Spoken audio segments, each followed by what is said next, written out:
नमस्कार, मैं हूं शशिकांत। वर्तमान में हम सिंगरौली जिले के कांग्रेस के शहर के जिला अध्यक्ष जी के पास में हैं। आइए चलते हैं और उनसे चर्चा करते हैं कोरोना को लेकर और जानते हैं कि यहाँ पर आंकड़े किस तरह से मैनिपुलेट किए जाते हैं और साथ ही हम बात करेंगे यहाँ के स्थानीय विधायकों की किस तरीके से उनका जो कार्य चल रहा है तो उस पर क्या उनकी प्रतिक्रिया है। तो आइए सीधा जुड़ते हैं हमारे कांग्रेस के जिला अध्यक्ष जी से।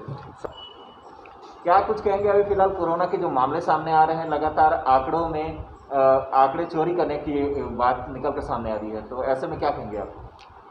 देखिए, सबसे पहले तो इस कोरोना काल में हमारा आम जन मानस से ये गुजारिश है, आग्रह है, निवेदन है कि सब लोग कोरोना गाइडलाइन का पालन करें, मास्क लगाएं, सोशल डिस्टेंस की बनाए रखें। सब लोगों के प्रयास से ही कोरोना केसेस में कमी हो रही है। लॉकडाउन भी लगभग 1 महीने से ऊपर होने को चला। रही बात आंकड़े छुपाने की, तो सिंगरौली का हर आम आवाम, सिंगरौली का जनमानस जान रहा है कि आंकड़े 0 आते हैं और डेथ बॉडी जब आप श्मशान घाटों में देखिए, चाहे बलियरी में देख लीजिए, चाहे जैतपुर में देख लीजिए, चाहे चटका बस्ती में देख लीजिए, तो कम से कम 10 लोगों का यदि दाह संस्कार होता है तो भी पेपर में दूसरे दिन पढ़िए तो आंकड़े 0 आते हैं। इससे अंदाज़ा लगाया जा सकता है कितने लोग अभी तक अपने बीच से जा चुके हैं। रोज़ाना सुबह ये सुनने को मिलता है कि अपने बीच से फला व्यक्ति चला गया, फला व्यक्ति चला गया, फला व्यक्ति चला गया, लेकिन आंकड़े पढ़िए तो कभी 1, कभी 2, कभी 0। इसलिए आंकड़े प्रशासन छिपा रहा है। ये किसके दबाव में छिपा रहा है? ये प्रदेश सरकार के दबाव में छिपाया जा रहा है कि भारत सरकार के दबाव में छिपाया जा रहा है? आंकड़े क्यों छिपाए जा रहे हैं, ये बात हम लोगों को गले वो नहीं उतर रही है, लेकिन आंकड़े छिपाए जा रहे हैं, ऐसा हम लोगों को महसूस और प्रतीत हो रहा है। तो क्राइसिस मैनेजमेंट की यदि हम बैठक की बात करें तो क्या इसमें, अब चूँकि आप जो है विपक्ष की भूमिका में हैं, तो आप लोग भी इस बैठक में शामिल होते हैं? क्राइसिस मैनेजमेंट की बैठक में अभी तक तो हम लोगों को नहीं बुलाया जाता था, लेकिन अभी जो तत्काल क्राइसिस मैनेजमेंट की बैठक हुई थी जिसमें माननीय प्रभारी मंत्री जी आए थे, उसमें हमें बुलाया गया था। हमने बिंदुवार अपनी बातें रखी थी। अब उस पर कितना क्रियान्वयन होता है अब वो समय और वक्त बताएगा। तो फिलहाल अभी जो दूसरी लहर की बात कही जा रही थी कि दूसरी लहर आई, बहुत तेज़ी से बहुत सारे लोग संक्रमित हुए हैं, तो दूसरी लहर पे जो आंकड़े बढ़ के आए थे, इस पूरे आंकड़े में जिला प्रशासन को आप कहाँ पाते हैं? देखिए, जो आंकड़े आ रहे हैं, जिला प्रशासन अपना प्रयास कर रहा है, लेकिन प्रयास नाकाफ़ी है। गांव में भी फैला हुआ है कोरोना, गांव में भी लोग संक्रमित हुए हैं। जांच जिस रेशियो में होना चाहिए उस रेशियो में नहीं हो रहा है। एक छोटा सा उदाहरण आपको बता दें कि यदि सिंगरौली ज़िले की आबादी 12 लाख है और अभी मैं देख रहा था सरकारी आंकड़ा रिकॉर्ड, तो 1 लाख कुछ हज़ार लोग का जांच अभी तक हो पाया है, तो मानिए 10%। तो 10% से आप कैसे अनुमान लगा सकते हैं कि कितना हम कंट्रोल कर पाए, कितना कंट्रोल नहीं कर पाए। इसलिए जांच को बढ़ाने की आवश्यकता है, अधिक से अधिक जांच को कराने की आवश्यकता है।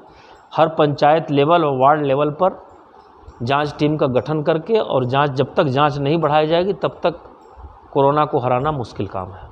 अच्छा, दूसरी चीज़ जो बात यहाँ पर निकल कर आ रही है वो आ रही है CSR फंड को लेकर, और विधायक का जो फंड है, विधायक निधि, उसको लेकर भी यहाँ पर काफ़ी कंट्रोवर्सी क्रिएट हो रही है। तो क्या कुछ कहेंगे अभी फिलहाल में जो विधायक के द्वारा किया जाना चाहिए था, तो विधायक जी के द्वारा किया गया कि नहीं, इस पर क्या कहेंगे आप? देखिए, ये सरकार ही इस तरह की है कि ये हमेशा आपदा में अवसर की तलाश करते हैं।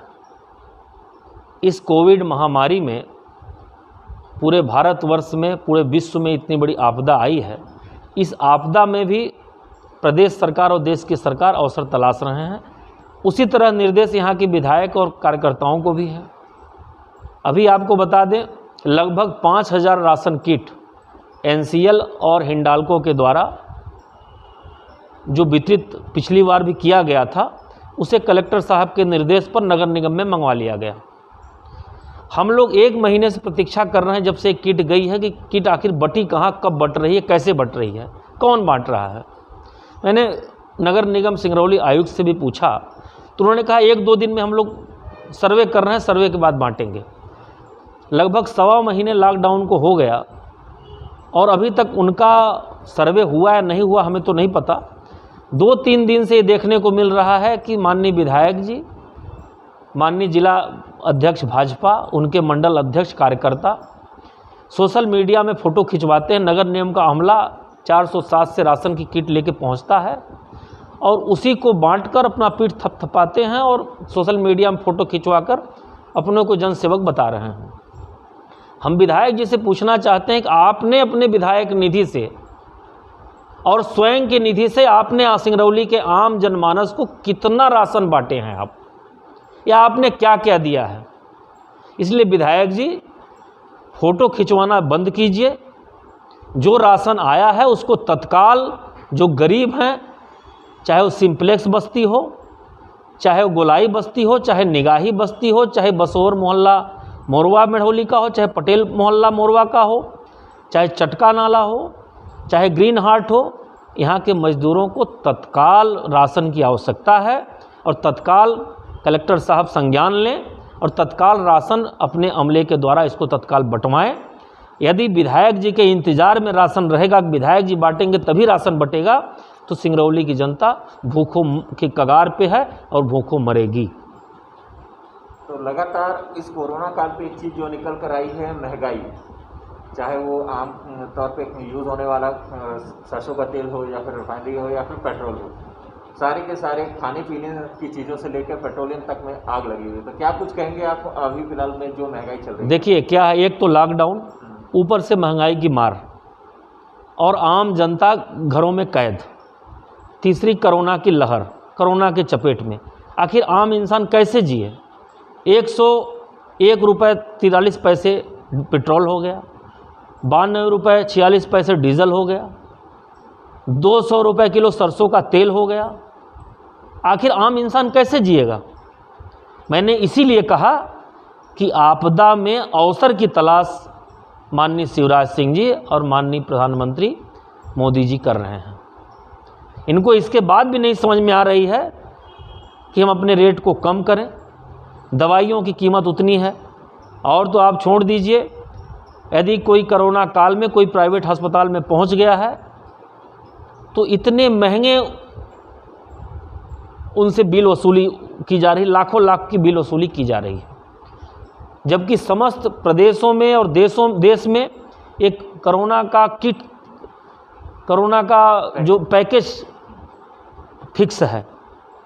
तो पैकेज फिक्स क्यों नहीं नर्सिंग होमों में, प्राइवेट अस्पतालों में कराया जाता?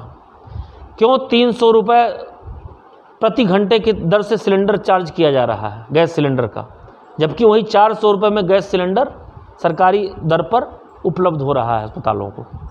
तो इस तरह से यदि जो बच भी जा रहा है कोरोना से, तो इनके बिल को देख के उसको चक्कर आ रहे हैं।